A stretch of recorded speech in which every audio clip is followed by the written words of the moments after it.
क्या है मक्का समझौता? तुर्की और सऊदी पाकिस्तान आए एक साथ। सऊदी अरब, तुर्की और पाकिस्तान के बीच समझौता। चलिए जानते हैं दुनिया की बड़ी खबरों में से एक खबर। सऊदी अरब के मक्का शहर में शुक्रवार को सऊदी अरब, तुर्की और पाकिस्तान ने एक रक्षा समझौते पर दस्तखत किए। इस समझौते के मुताबिक इनमें से किसी एक पर हमला तीनों पर हमला माना जाएगा। Think tank the Brookings institution की सीनियर फेलो तन्वी मदान कहती है कि पाकिस्तान शीत युद्ध के दौरान बने सैन्य गठजोड़ सेंट्रल ट्रीटी ऑर्गेनाइजेशन और साउथ एशिया ट्रीटी ऑर्गेनाइजेशन में शामिल होने के साथ दशक एक नए सैन्य गठजोड़ में शामिल हो रहा है।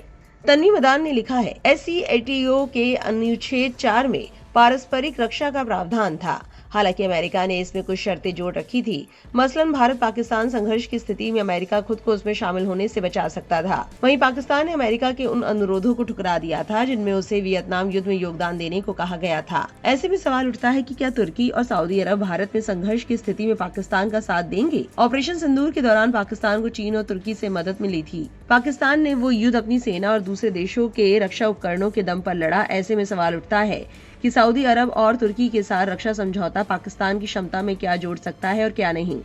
भारत के खिलाफ पाकिस्तान की परमाणु प्रतिरोधक क्षमता है और कहा जाता है कि उसकी परमाणु नीति केवल भारत पर केंद्रित है। मक्का में हुआ कोई भी समझौता इस समीकरण को नहीं बदलता। समझौता जिस चीज को स्थायी रूप देता है वो समर्थन है, जिसने सिंदूर के दौरान ये तय करने में भूमिका निभाई कि पाकिस्तान को सैन्य मदद कैसे मिली और उसके पक्ष को अंतर्राष्ट्रीय स्तर पर किस तरह पेश किया गया। अब ये भी समझिए क्या इससे सऊदी से संबंधों पर असर पड़ेगा। दरअसल भारत पाकिस्तान संकट में सऊदी अरब का महत्व दिल्ली के अपने आर्थिक समीकरणों से जुड़ा है। भारत और सऊदी अरब में 43 अरब डॉलर का द्विपक्षीय व्यापार है। सऊदी ने भारत में ऊर्जा, रिफाइनिंग, पेट्रोकेमिकल्स और इंफ्रास्ट्रक्चर में 100 अरब डॉलर तक के निवेश की मंशा जाहिर की है। भारत के पश्चिमी तट पर बड़े डाउनस्ट्रीम प्रोजेक्ट्स में सऊदी की अरामको की भी भागीदारी है। सऊदी अरब में 25 लाख से ज्यादा भारतीय काम करते हैं। सऊदी का कच्चा तेल भारत की ऊर्जा आयात का एक अहम हिस्सा है। भारत में वर्षों से इन आंकड़ों को सऊदी से रिश्तों की गहराई के प्रमाण के तौर पर देखा जाता रहा है। क्या पाकिस्तान के साथ डिफेंस पैक्ट से संबंधों पर असर पड़ेगा? जिस सऊदी अरब के पास इन सभी आर्थिक और कूटनीतिक साधनों की ताकत है, उसने अब संधि के जरिए 2 बार 11 महीनों के भीतर अपनी सुरक्षा को पाकिस्तान की सुरक्षा से जोड़ दिया है।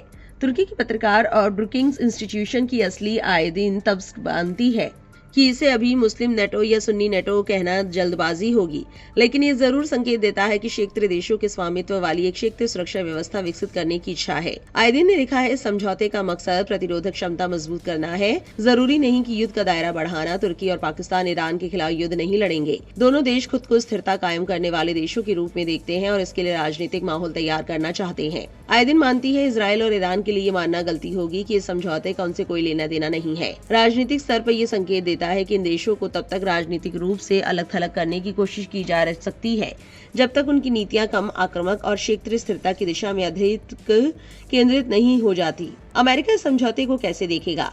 आयदीन कहती है, तुर्की, पाकिस्तान और सऊदी तीनों अमेरिका के अहम सहयोगी है। 3 प्रमुख अमेरिकी सहयोगियों के बीच किसी क्षेत्रीय समझौते या क्षेत्रीय समाधान से वाशिंगटन को कोई आपत्ति नहीं है। अमेरिका इसे बोझ साझा करने की दिशा में एक कदम के तौर पर देखता है और उसका स्वागत करता है।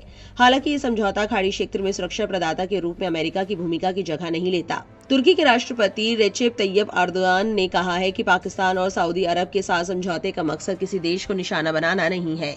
सऊदी अरब और पाकिस्तान के बीच पहले से ही रक्षा समझौता है। अब इस पैक्ट में तुर्की भी शामिल हो गया है। सऊदी अरब के पास वित्तीय ताकत है, पाकिस्तान के पास परमाणु क्षमता, बैलिस्टिक मिसाइलें और मानव संसाधन है, जबकि तुर्की के पास सैन्य अनुभव है और उसने एक रक्षा उद्योग विकसित किया है। तुर्की के राष्ट्रपति ने समझौते के बाद सोशल मीडिया प्लेटफॉर्म एक्स पर लिखा कि ये किसी देश के खिलाफ गठबंधन नहीं है। उन्होंने लिखा, ये समझौता संयुक्त राष्ट्र चार्टर के अनुच्छेद 51 के मुताबिक है, जिसमें आत्मरक्षा का अधिकार शामिल है। इस समझौते का मकसद किसी देश को निशाना बनाना नहीं है।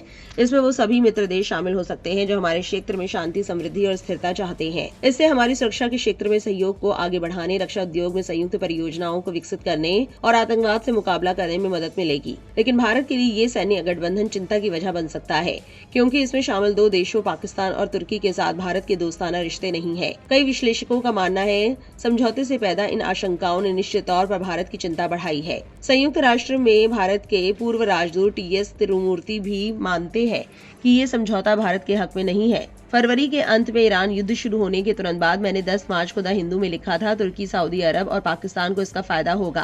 क्षेत्र में अपनी महत्वाकांक्षाओं और प्रभाव को बढ़ाने के लिए उनके पास अधिक जगह बनेगी और ये भारत के लिए अच्छी खबर नहीं है। अब लगता है कि वही बात सच साबित हो रही है। भारतीय think tank observer research foundation में मिडिल ईस्ट प्रोग्राम के एग्जीक्यूटिव डायरेक्टर कबीर तनेजा ने एक्स पर लिखा, तुर्की, सऊदी अरब और पाकिस्तान के बीच हुए नए रक्षा समझौते में नेटो के आर्टिकल 5 जैसी भाषा का इस्तेमाल किया गया है। हालांकि ज्यादातर लोग इसे मध्य पूर्व के नजरिए से देख रहे हैं, लेकिन इसका असर दूसरे क्षेत्रों पर भी पड़ेगा। पाकिस्तान और भारत के बीच लंबे समय से चले आ रहे संघर्षपूर्ण संबंध के नजरिए से भी इसे देखना होगा।